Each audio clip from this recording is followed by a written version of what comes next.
All right. Hello. Hello. Welcome to our final conversation with the wonderful, the magnificent, the This is it.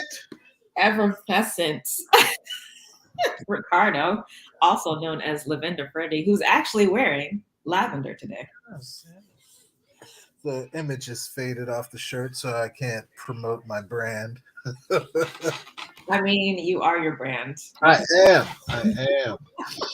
I am. How's the weather in Cali? It is apparently summer and not spring.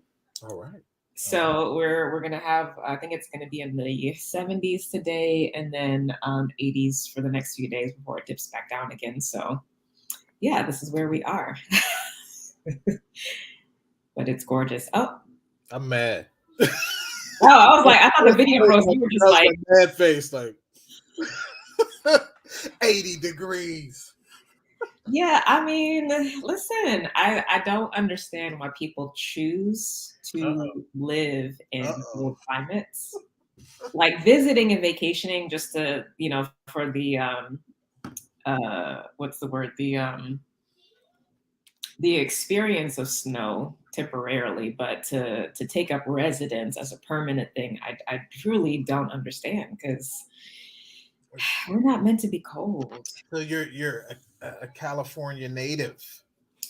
I'm not. I'm a Florida native, Okay, so heat. Okay, okay. but I'm an African.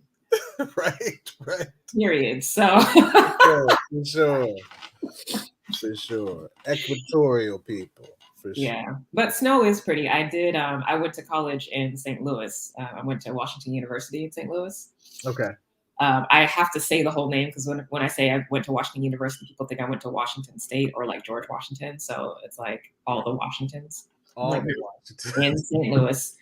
But it was wonderful to be there because it was my first time having the experience of all four seasons. Right.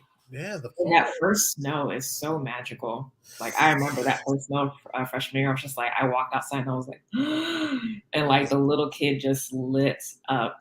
I was like, oh my god, this is awesome. And that lasted for a little while, and then I quickly learned that the transition from winter to spring is the absolute worst Mm, because everything just gets muddy, okay. everything's Okay. melting, I right? Like so feel, it's I feel you. yeah. And then spring was rough there too because also just different kind of trees. So I developed allergies and I never had allergies before because there's just so much pollen because there's so many different types of trees Okay. that bloom. So that part was hard. So transition from winter to spring and spring itself I did not enjoy. Yeah. But fall and winter was stunning. It's very interesting.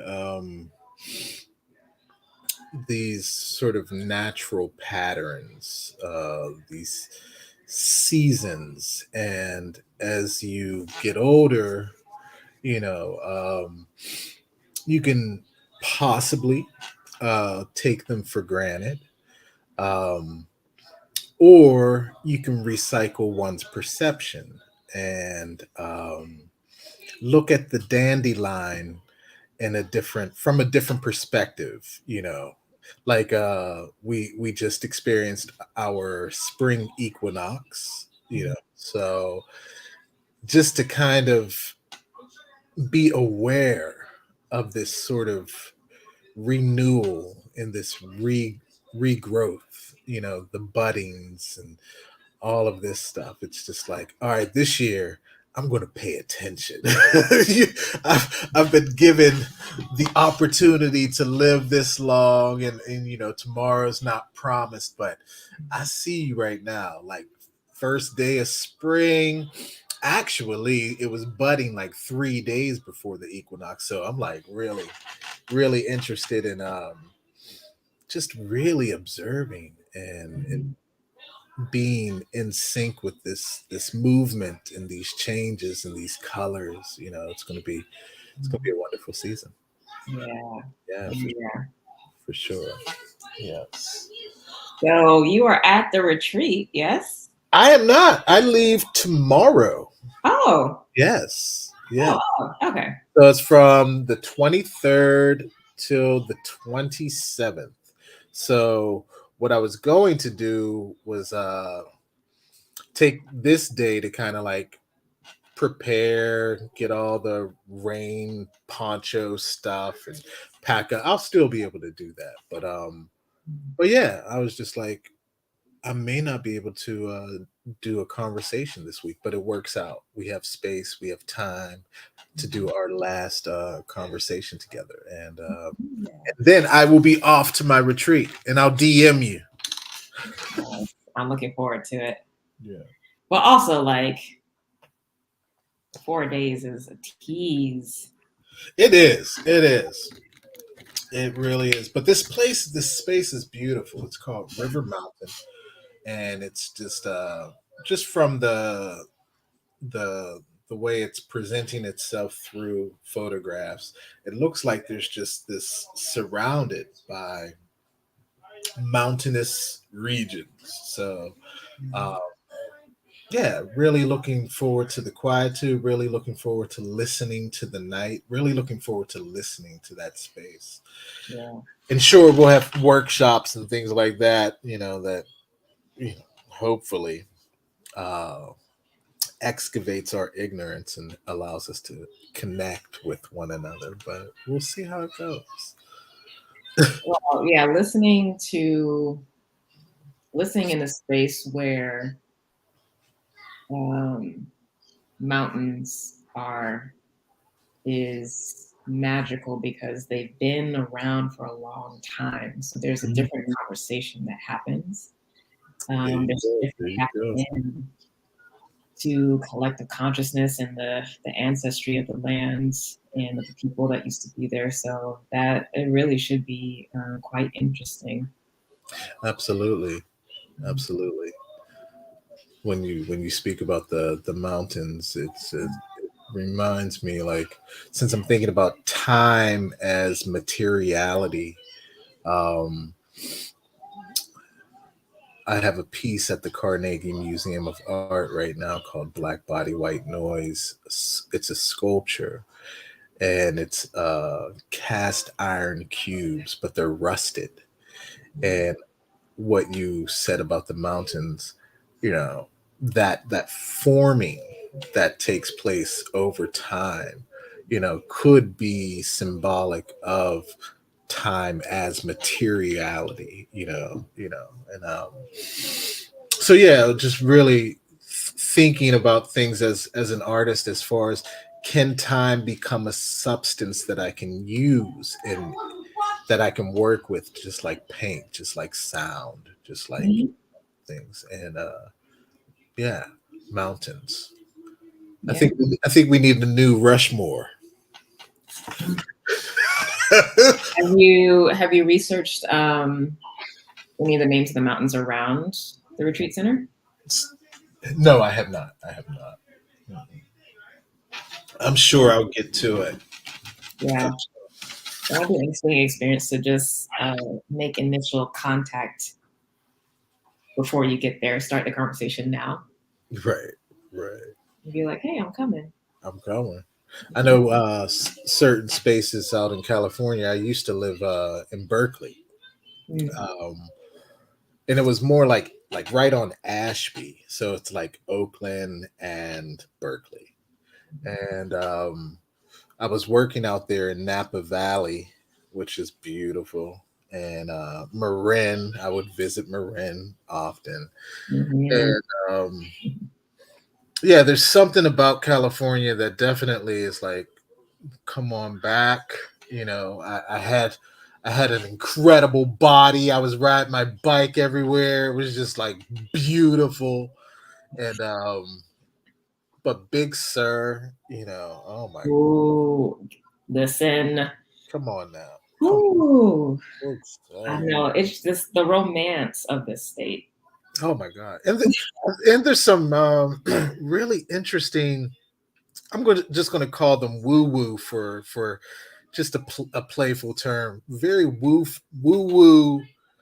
establishments, like right in the pocket, of these different spaces, where you can go and find the hot springs or participate in a midnight meditation, and see these. There's like mythology around, certain animals that will come to your hot spring at night or something like that. It's pretty Mm. cool stuff. I love it. Yeah, yeah, I yeah. forget what that animal was. Was it a lynx? It could have been the lynx, Hmm. the magical lynx or something like that. But Yeah. the redwoods. Oh my god. Yeah, I remember when I I went on a road trip with a friend up to Muir Woods National Park, Oh, and I was just like, it was like walking into a womb. Like right. time stopped. Yeah. Like, oh. Yeah. Right. For sure. California has it all. Y'all have it all. Y'all have the sand, y'all have the city, y'all have the forest, have the mountains, have the even the snow if you find certain spaces, Yeah, yeah, You know, mhm, you yeah. have it all. California dreaming. Sure. Oh goodness. So, Did you uh, do okay. huh? Did you do any what was it? On the equinox, did your what is it called again? Cocoa? Cacao. Cacao. Cacao. Did you do a cacao ceremony on? Cocoa. Cocoa is just cocoa. Oops. That's the Target. I love it. Cacao. Cacao. Yeah. So we meet on every Sunday. So Sunday was our third one. So we got four more left, and the last one that actually will end on Easter Sunday. So that should be interesting. Right. I didn't realize when we started the program that this was going to be basically over the entire process of Lent. Right. Um, so yeah. Um, And what does Lent symbolize again? well, it's funny because I was going to say, like, I saw someone post about what Lent means for them, and they're Christian, and I was like, well, for me, um, while I'm not a practicing Christian, Yeah. I do get called sometimes for Lent, but usually what the call is less about the releasing of something that you might be addicted to or attached to, and rather a leaning into um, how much can you live in the miraculous? Mm. How much can you see God in everything? Um, so it's more of a taking on or embodying or shifting how you see things rather than like a casting off. Yeah. Which I mean, they go hand in hand because you do have to cast off things that prevent you from seeing all that you should be grateful for and the miracle that is life itself. Mm. Just Mm. thank God you get to wake up and you have your health hopefully, and you might be able to walk, or you have food, or and the myriad of connections you get to have with people. But so that's usually my take on that. So it's interesting to have this process because I didn't think about that when I had signed up, but to have created this container for myself of really leaning into um, how much can I live and walk through the world as a child of God. Mm. If I really believe that I was a child of God, Mm. i.e., all my needs are met, Mm. God is always there. Mm. God is for me, not against me, Right. right? Like, what would that look like? How Mm. much more free, how much more relaxed, how much more grounded, how much more creative, how Right. much more connected would I be? How would that influence my behavior? So, yeah, so doing this journey with Mama Cacao is nice for that because yeah, I'm continuing to open. And what I'm looking at now this week is the difference between my heart capacity and my emotional capacity. Okay. And I didn't know consciously that there was a difference. Right. Right. Right. Yeah. So. And so there's been this running theme about, really being more perceptive about my energy Hmm. management and actions, thoughts, emotions that are authentically me versus like my mind projecting into that. So like I've been dancing with that a bit, but then yeah, this week it started shifting to heart capacity versus emotions, and there's a difference between heart capacity, which is the agape love, Hmm. right? Which is big in me. Like I love people. I love humanity for the most Hmm. part. Like Yeah. it's just Right. I love humanity. I don't like humanity all the time, Right. but I do like truly. But I have a very big heart space. Hmm. And what I've been coming to realize now is that I've been assuming that that large heart space is also the same as my emotional capacity Right. for That's intimate. what we've been. Yeah, we've been hearing that for a long time. Yeah. And I'm like, oh, I'm realizing those are two different things for me. All right. All right. So my emotional capacity is actually much closer, more intimate, and it does get destabilized when it tries to act like agape love all the time. It's a little bit more individual and close rather than collective. Okay. So Okay. it's like the water in a cup trying to be and operate like the water in a lake. Okay. Okay. What And I'm. they both have their own purposes, but the water in the cup is for me and like, one on one or like one on two. Like it's small, it's closer, but it's closer. Sure. Sure. Um, I think it goes back to what you said previously, where you were like, I love humanity, but there are times where I do not like humanity. So the translation or the connection to the heart emotion, it's like the heart is this love, this agape space that is in a way unchanging. It is, but yes. the emotional experience is that space that honors the moods where you may not like a, a person at a particular time, so it honors the movement of that sort of sensory experience, where the heart is just right there, a constant giving of love and space and stuff like that. So making those connections. Yeah. Yeah, because That comes back to what you just said about time. So okay. yeah, the heart just is. It is love. It is timeless. So Hmm. it doesn't cycle. It doesn't actually need to be replenished because that's just my natural state of being. Right. But Oh shit. emotions, emotions are cyclical. Seasonal. So that's what I'm realizing internally, like, oh, my emotional capacity doesn't operate like my heart capacity. So it's the sun versus moon, Okay. right? Okay. Sun as progenitor, moon as the muse. Yes, yes, So it yes. is the tides and the cycles and the season, like it's well, not the seasons, but yeah. So like, thank you for that clarity because, well, no, the sun and the earth do seasons, the moon Yeah. does. Okay. Yeah, yeah, Um, but yeah, so like, thank you for that insight because that's what it is the my emotions exist in time yes. and my heart is timeless. Yes. So that's why the Yes. capacity is Yes. different. Yes. Yes. So recognizing like, oh, if I don't have emotional capacity at a certain time, it's not a bad thing. It just means that I'm in that stage of replenishment and retraction. And then I'm going to come back into that expression. But that's how that should flow because that's its natural state Hmm. rather than assuming that um, my emotional capacity should be the same as my heart capacity. Yes. Yes. Yes. Yes. Yes. Yes. Thank you. On See? on. Yep. What? What? What?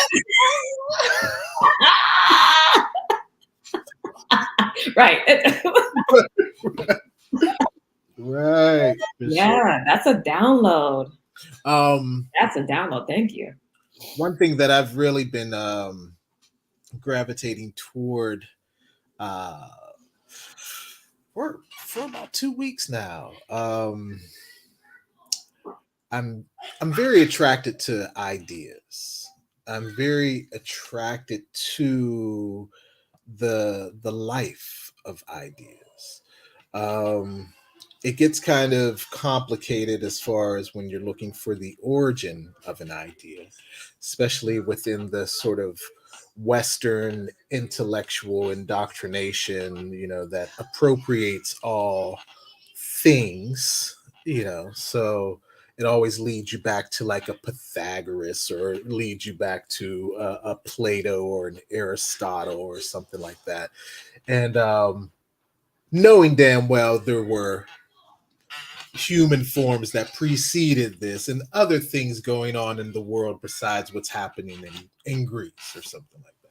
But I've been very interested in ideas and philosophy, always. But for some reason, returning to it and coming across certain expressions of insecurity within this sort of Western intellectual canon, where it's where they don't look, well, this particular writer, this particular philosopher that had a great influence on the founding fathers. um where am I trying to go with this? I'm trying to say that, can you imagine being a human being that does not have the language that you have when it comes to looking at life as something that is loving, that looks upon life as something that is always against it? Even the sun is against its own skin. The anxiety and the insecurity that creates for you to, like, feel as though there's always a predator, be if it's animal or man, be if it's family or friend, and this sort of person, you know, has written philosophical doctrines that have been like championed, as a leader of great ideas. So it's been very interesting to like reread, let's just say, the Declaration of Independence, and look at the word free and look at the word rights or inalienable, and knowing that these are ideas coming from very scared men. You know what I'm saying? And to hear you speak about like living in the light of God, or how would that show up? If you were to live that life, knowing that you are a child of God, or just in that divine space, that I don't think that insecurity and that fear and would be in that space. But it's just making me think that there are millions of people out there that have your sentiment, but also millions of people out there that have a constant anxiety and fear and insecurity, uh, just living in this divine world. You know what I'm saying? Mhm. How do you not let that infect your space? How do you not allow those ideas to, like, make your sense of security crumble, or doubt that you are a child of God? Well, so being able to have that consideration, first off, is a privilege, and is one that um, I was definitely able to pursue over a longer period of time, because there was relative stability in terms of basic needs getting met. Mhm. So we can't do the walk, the conscious walk with God, if basic needs aren't met. Mhm. And that's not to say that God isn't there, but God, in terms of relationship with us, God centers our humanity. So there's not going to be a call or a push to develop oneself more if you don't have clothing yet, if you don't have food yet, like if like so that will always be prioritized. And once that is there and that is relatively stable, then that the next layer relating can then open up. Mhm, So mhm, mhm. that's important for folks to know because it's like if you are, you know, have unstable housing or like in a domestic violence situation or whatever, like the spirit is not going to be calling you to be like Right. meditative, like because it's going to respect what's happening, so it's going to meet you there, and the priority is survival. Mhm. Once survival is stable, not thriving, but like survival is stable, then, then you can start opening up. And so I would say for me, the choice that I made early in life was to start where I saw adults end, Okay. which is going for spirituality and God and discovering my true nature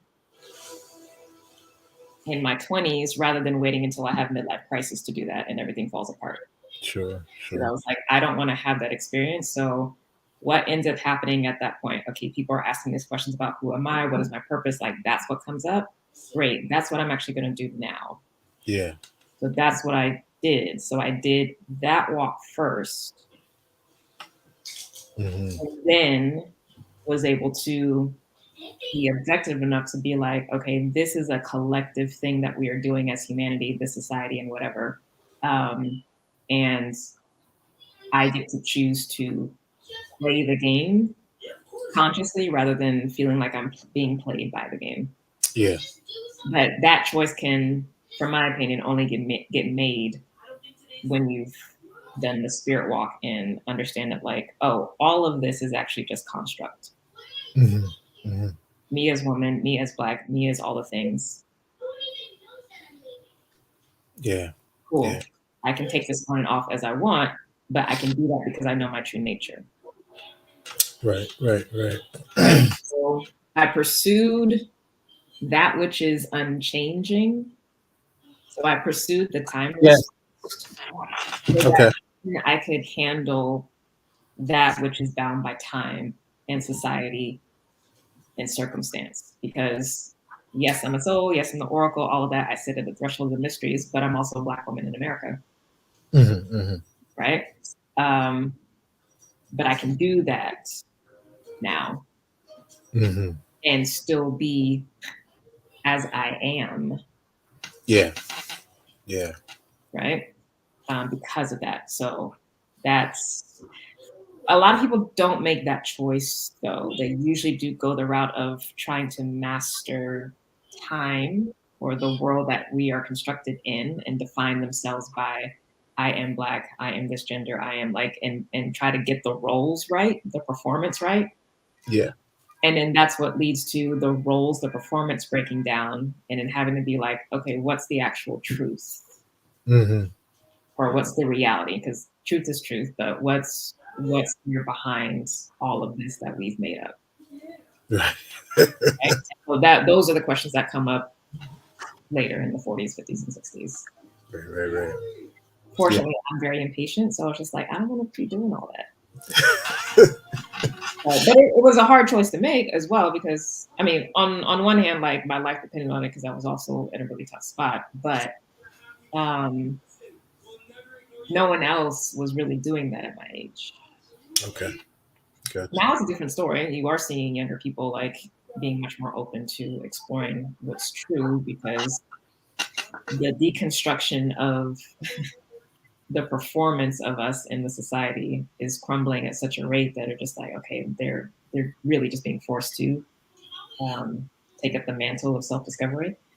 Um, but no, that at the time when I was doing it 20 years ago, no one was doing that. So Yeah, it's yeah, yeah. that part was hard, but yeah, Yeah. so that's how I'd say to do it is go for Go in pursuit of that which does not change, that which has not been constructed, and Mhm. that includes beyond religion. Mhm. And then you can do the conversation about, okay, how am I going to choose to show up in this world given the constructs that I live under? How Yeah. can I work with that? How can I make that work for me? Um, and there's just, and you just understand the wisdom of your soul of,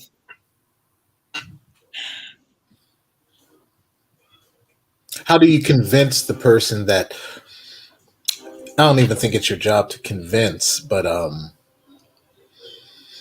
the person that believes that humans don't have souls, like there's no such thing as a soul. They don't have that knowledge, that insight, that connection. You know what I'm saying? Like, yeah. Well, so I would, if they were open, I would facilitate a direct experience of their soul hmm hmm because it's not a belief thing. hmm And that's the leap that has to be taken. And even when the work that I do, especially with the Lightworker Incubator, I facilitate the experience with divine energy hmm so that there's no middleman or middle woman in that. right. It's like, oh no, I'm going to have the experience of this thing. I can call it whatever I want. We don't have to use the word soul. Like I'm not attached to the language because that's even a construct. That's just for us to be able to communicate and understand something. But I'm like, Yeah. if folks are tied up on the word soul, drop it. But whatever the essence of consciousness awareness that's there, I can facilitate that so that you can actually directly experience that. And that's not a belief. It's just like, oh, okay, now I just know. Mm-hmm. Not I have to get convinced or I have to get told about a thing. We don't have to run into semantics because that's the time. hmm My role is I take you into timeless. hmm So that's for me.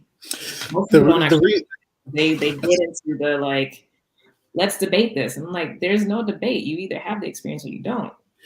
right. So the reason why I bring this up is because I believe as an artist, I'm attempting to articulate uh, a conflict, a conflict that exists in this world between human beings, um, and it's usually I usually focus on the human beings that feel connected versus feeling disconnected, feel indigenous versus feeling alienated, feeling as though they want to live with this world instead of controlling the world. Um, and all of this sort of dialectic shows up in my artwork, be if it's black body white noise, the sunscreen conspiracy. I am speaking to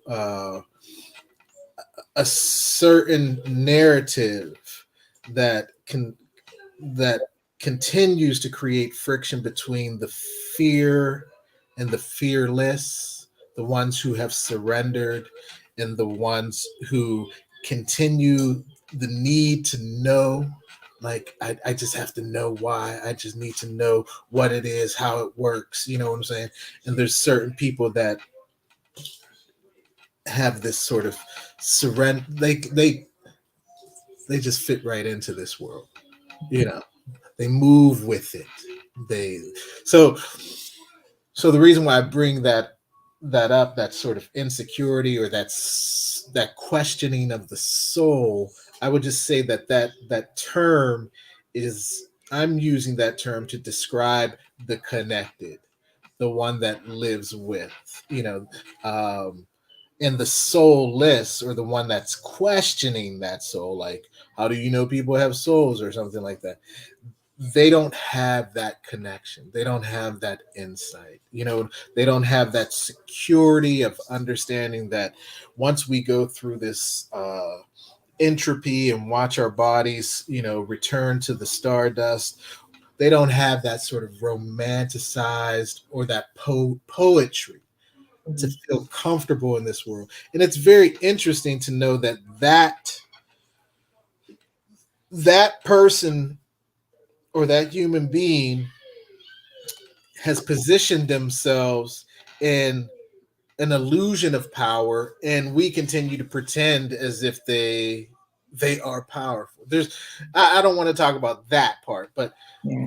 there's an Well, so two things. One, there's no such thing as being fearless. mm, Um, so even if one is connected, fear is how our about fear. fear is our family, fear is our ally, Yes, it could be you. um, rather than enemy. So it's a perspective on fear, but fear is necessarily a part of physical existence because it's polarity, and we need it. Like it's what helps us preserve ourselves when we're in danger. It's what helps us to um, protect loved ones. Like fear Sure. is actually an emanation of love. So I do want to speak to that, but um, yeah. So I think possibly what's coming up with this is it's not necessarily soul versus soulless. It's whether or not there's a connection to heart or not. Okay, bring it back. Bring it back. So, because no one is truly soulless. Hmm. Hmm. Um, but how we view something is what tells us what our experience or what allows us to have a certain kind of experience. Hmm. But all things are always existing all the time.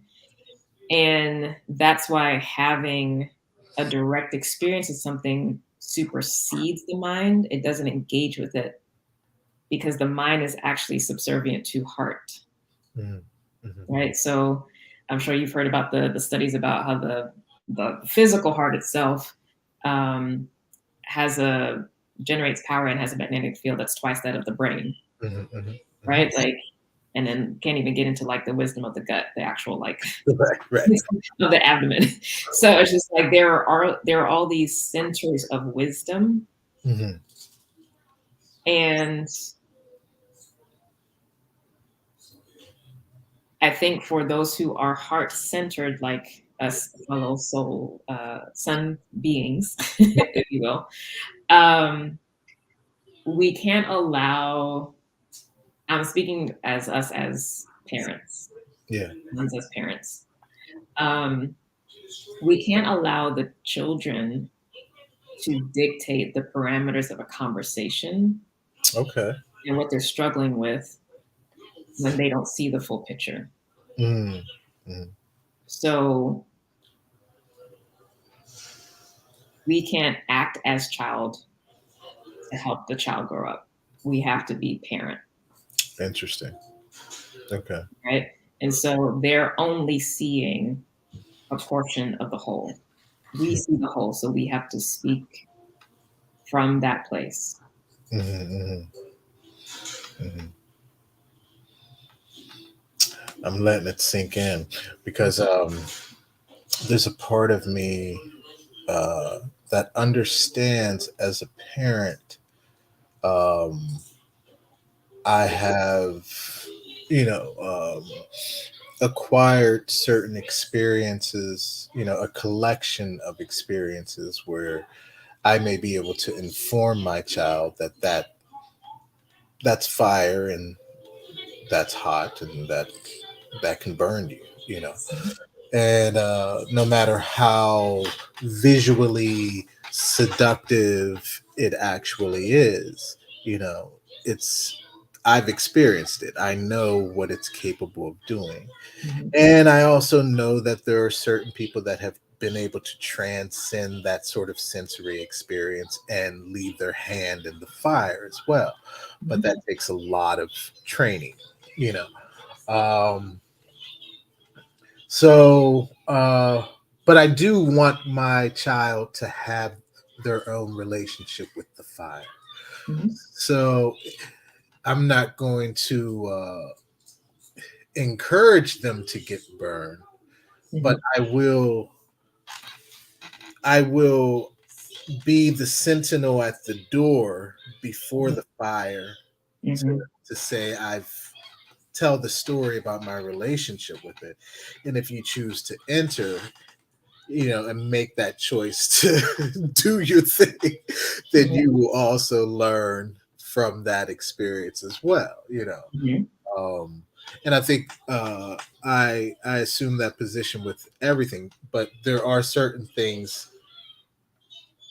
that I become a little bit more tyrannical with my governance, because I'm not going to let you stick metal into a plug or something like that, because I know you may not have the opportunity to learn from a situation like that. Mhm. There's no, your body ain't coming back. Well, that particular form. And so it's very interesting to create a sort of mapping, while I am still a student myself, and Mhm. while I understand in the grand scheme of things, even though I'm a parent, I am also a child in the grand scheme of things. And Mhm. even though I have moments where I can see the whole, there are moments that are quite myopic, and I'm just like, Well, so this gets perfectly to what our topic for today is circling back to fatherhood and father right. teenagers.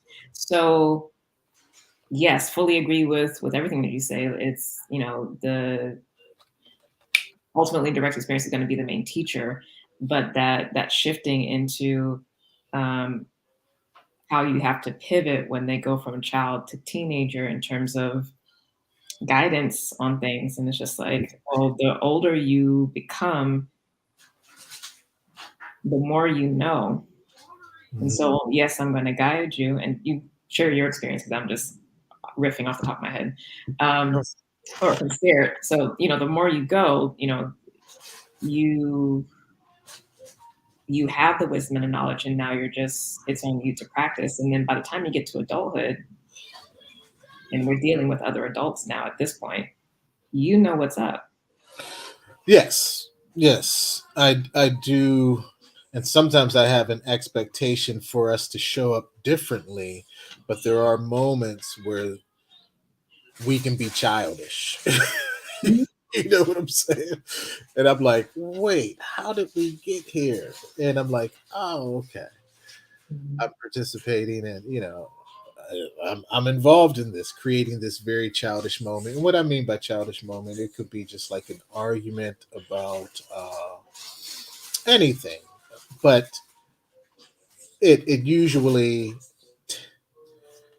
things aren't going the way that I want them to go, and now I am either going to blame, complain, you know, instead of putting more energy into adaptation and acceptance of what is and things like that. So the childish behavior comes out, Mhm. you know. I mean, that's a word right there, Yeah. is being played out of our position Mhm. For sure, for sure. because we are choosing to act like them rather than like ourselves. Hmm. The one thing that I do love about the youthful experience, or just the child going into adolescence, um, the questions, they are philosophers, and I love those simple questions, because I feel sometimes when we grow into the passage of the space of adulthood, we feel embarrassed for asking those same questions or something like that, or like we should know what the color blue is, like the sky is blue, but it's still a very deep philosophical question that could consider, optics and, you know, refraction and lighting and, the spectrum and all of that stuff can can be in that exist in that simple question. But Mhm. I think that's one thing that I hold on to as an adult. The playfulness, the wonder, to still ask those questions and find that sort of balance between the wonderment of a child and the wisdom of the elder. Uh, Mhm. Somehow find that balance between those two. Uh, Creates a nice ride. you know, Yeah, yeah. yeah, yeah. And that, I mean, that's the same with the, emotions versus heart. The emotions as the child, heart as the elder, timeless one. Mhm. Way to bring it back. Way to bring it. But what's going on with teenage? What are your thoughts on this?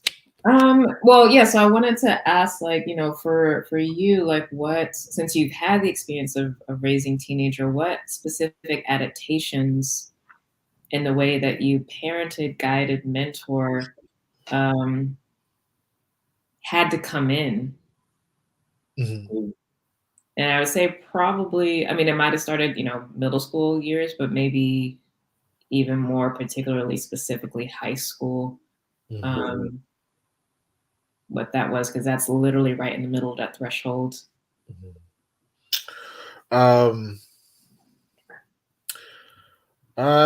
I can say with my first child, who is 26, I didn't have the experience of fathering her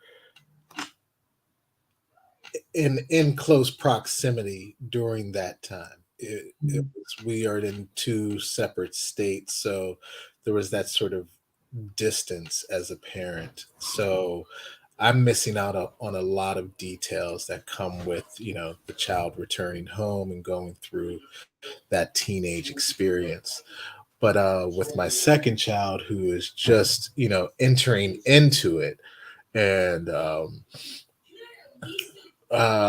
which is more local, which, she's here,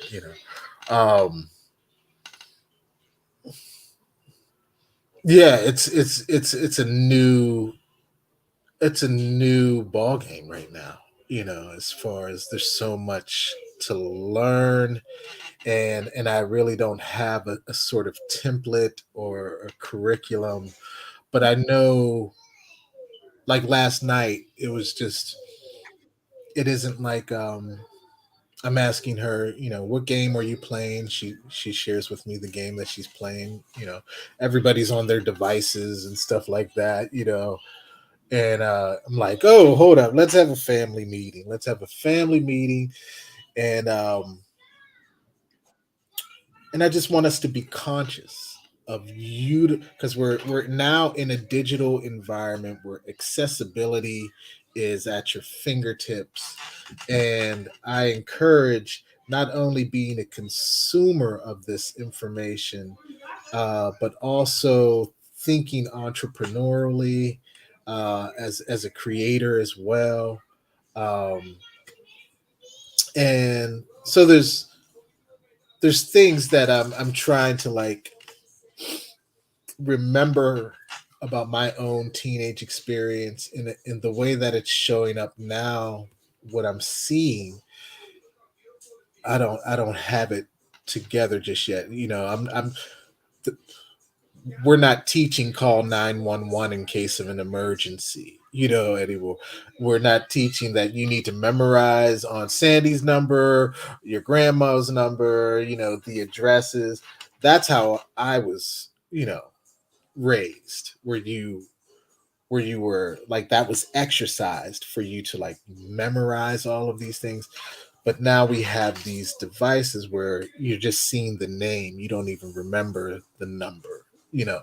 So instead of allowing the tools to use you, you have to be conscious of you are using a device and making it work for yourself. So that's one element of going into these teen years, and her wanting to, be on TikTok and, and have, participate in that sort of social media experience and going to these various functions and stuff like that. So this is new territory, and I'm trying to, like, I mean, yeah, it's different, Well, so what are the conversations though? What if, and this is for both the first child and the second one, what's Yeah, asked of you? What's needed? I'm mostly interested in, are they thinking while they're engaged, Yeah. So if I see you watching a movie, after it goes off, I may just randomly ask, "Well, what was that about?" Mhm. And just see if they had were they did they let it wash over them, um, or were they actually engaged with the characters? Who was the characters and stuff. So it's like these mini Mhm. reports to Yeah. see if they are conscious while being in these digital spaces, these Mhm. environments. And when there is an unconsciousness, I'm just like, you may want to watch that again. Why do you like this? Why do you like these Marvel movies? Mhm.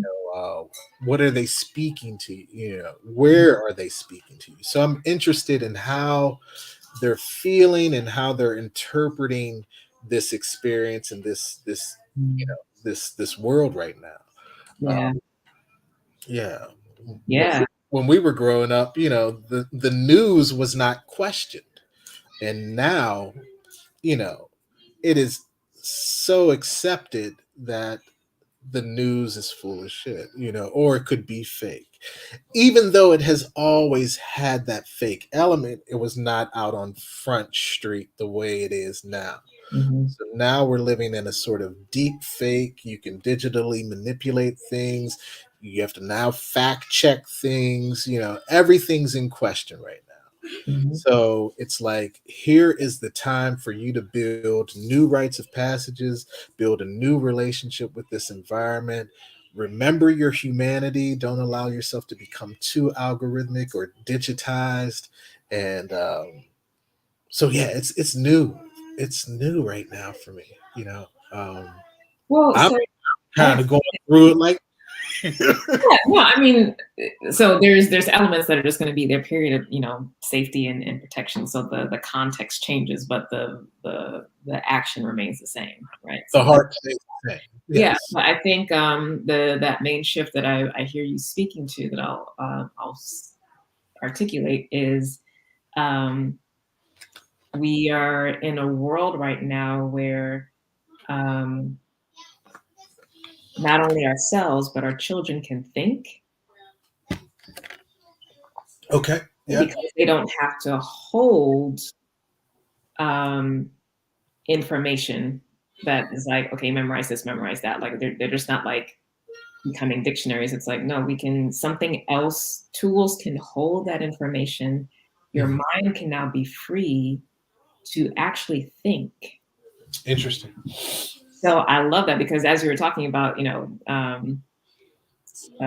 about the second daughter, like I was like, I wonder if there's conversations happening about, what did you watch? Like, let's actually talk about it and like get into conversations because that those conversations are happening with the friends, right? So Right. like Right. to center that and like, oh no, like let's have the nerd out session. Like let's actually talk about that because that's going to help you think Yes. and digest and also get in tune with your own feelings and your values because that's your true north, right? They're going to help you really suss that out. And that I think actually is the key for raising teenagers. Okay. Um, in general is helping them to define themselves in relationship to the outside world, um, and yeah, and it's basically being with them and mentoring them through the process of the digestion of what they're taking in and checking in to see how they feel and think about it. Yeah. Yeah.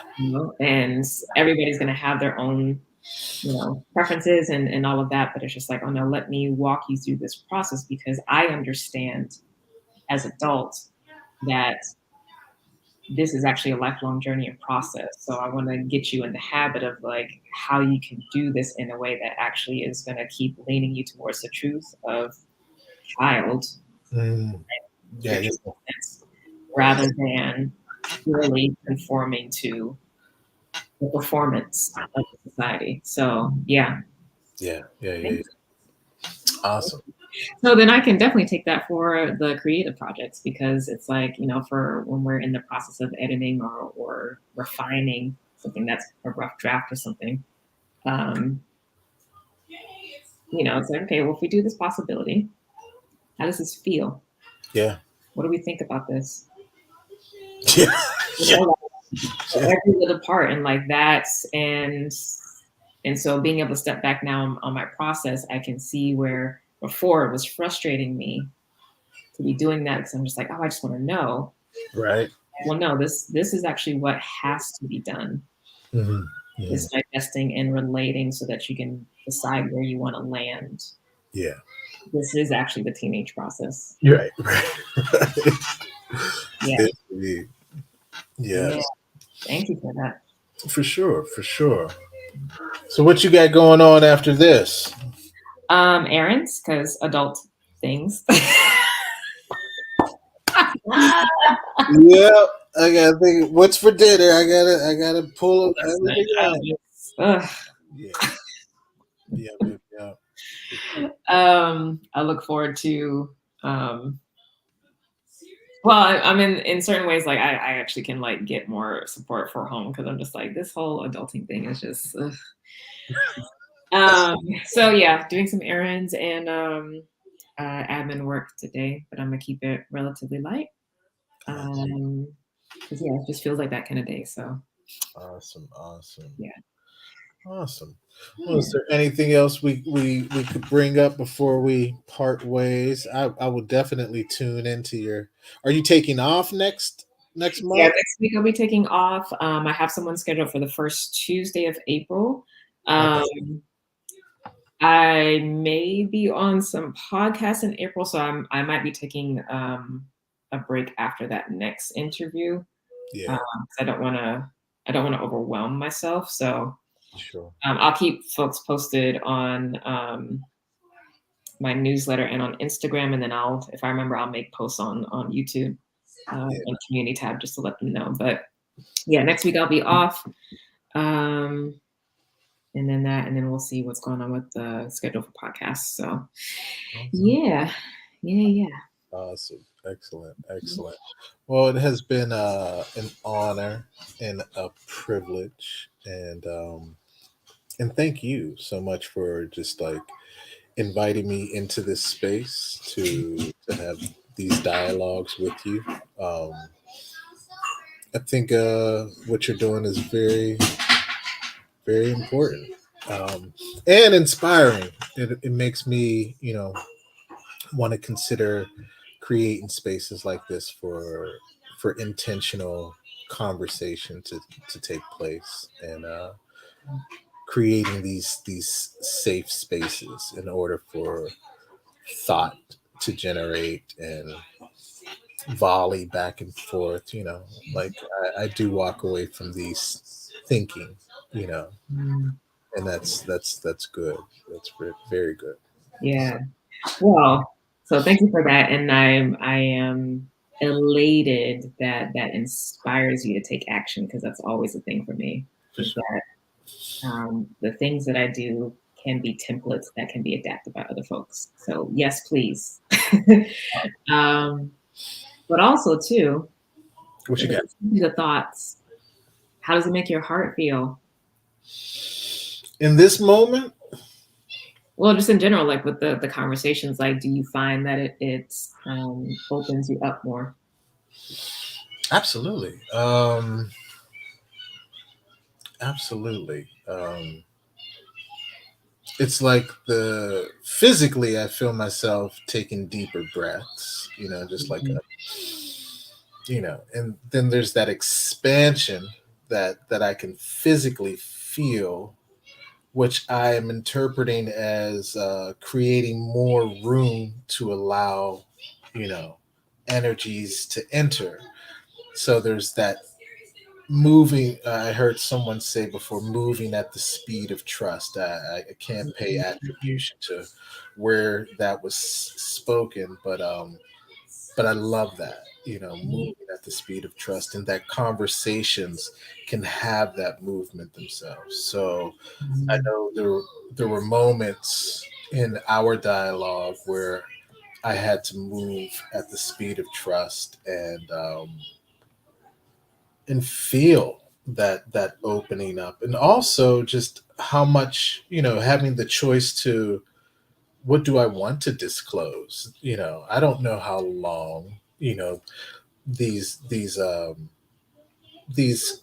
moments are going to be archived on the internet.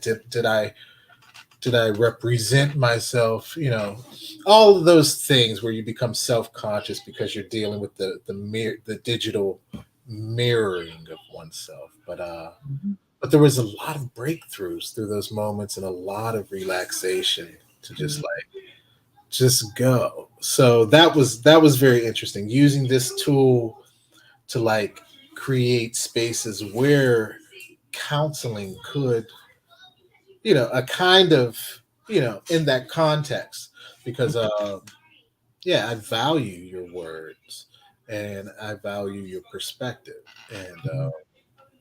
and yeah, that's how it Mhm. goes.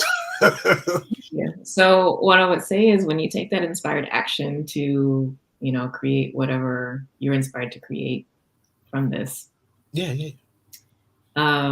when it comes to picking the people, pick the people who operate from that heart space Mm, first, yeah, yeah, rather than the thinking space. yeah, yeah, yeah, yeah. And so center heart, Awesome. and I then mind will follow. appreciate that. Appreciate. Oh, Thank you. indeed, indeed. I will see you on the flip side, and Hey. have a purposeful day. I will, you too. All right. Ciao.